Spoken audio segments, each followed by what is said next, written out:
13 জুলাই 2025 তারিখের তথ্য অনুযায়ী ঢাকার মিটফোর্ড হাসপাতালের সামনে নৃশংসভাবে খুন হওয়া ব্যবসায়ী সোহাগ, যাকে লাল চাঁদ নামেও চিহ্নিত করা হয়েছে, হত্যা মামলাটি বর্তমানে দেশজুড়ে আলোচিত বিষয়। এই হত্যাকাণ্ডের বিস্তারিত নিচে দেওয়া হল। সোহাগ হত্যা মূল ঘটনা। গত 9 জুলাই বুধবার বিকেলে পুরান ঢাকার মিটফোর্ড হাসপাতালের 3 নম্বর গেটের সামনে ভাঙাড়ি ব্যবসায়ী মোহ সোহাগকে 43 একদল দুর্বৃত্ত নির্মমভাবে পিটিয়ে এবং ইট পাথর দিয়ে আঘাত করে হত্যা করে। আক্রমণকারীরা তাকে টেনে হিঁচড়ে রাস্তার উপর নিয়ে আসে এবং জনসম্মুখে তাকে নগ্ন করে নির্যাতন করে। এই হত্যাকাণ্ডের ভিডিও সামাজিক যোগাযোগ মাধ্যমে ছড়িয়ে পড়লে দেশজুড়ে তীব্র ক্ষোভ ও প্রতিবাদের ঝড় ওঠে। গ্রেফতার ও স্বীকারোক্তি। এই হত্যাকাণ্ডের ঘটনায় পুলিশ ও র্যাব যৌথ অভিযান চালিয়ে এ পর্যন্ত 5 জনকে গ্রেফতার করেছে। গ্রেফতারকৃতদের মধ্যে মাহমুদুল হাসান মহিন 41 এবং তারেক রহমান রবিন 22 অন্যতম। শনিবার 12 জুলাই রবিন অস্ত্র মামলায় আদালতে দায় স্বীকার করে জবানবন্দি দিয়েছেন। তার হেফাজত থেকে একটি বিদেশি পিস্তলও উদ্ধার করা হয়েছে। হত্যাকাণ্ডের সম্ভাব্য কারণ। প্রাথমিক তদন্তে পুলিশ জানিয়েছে, এই হত্যাকাণ্ডের পেছনে মূলত চাঁদাবাজি এবং ব্যবসায়িক দ্বন্দ্ব জড়িত। নিহত সোহাগ দীর্ঘদিন ধরে মিটফোর্ড এলাকার 4 নম্বর রজনী ঘোষ লেনে ভাঙাড়ির ব্যবসা করতেন।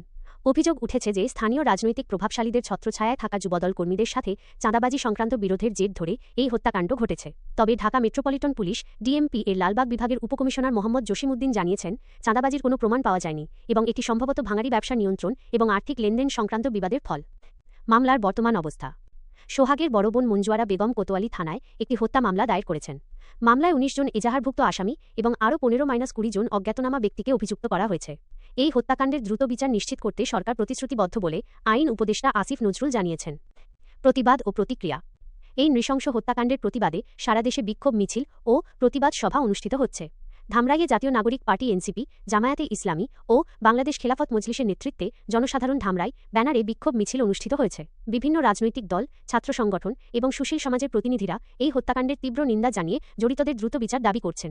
অনেকেই এই হত্যাকাণ্ডকে দেশের আইন শৃঙ্খলা পরিস্থিতির অবনতির প্রমাণ হিসেবে দেখছেন এবং প্রশ্ন তুলছেন যে কেন জনসম্মুখে এমন একটি ঘটনা ঘটল এবং কেউ কেন এগিয়ে আসেনি।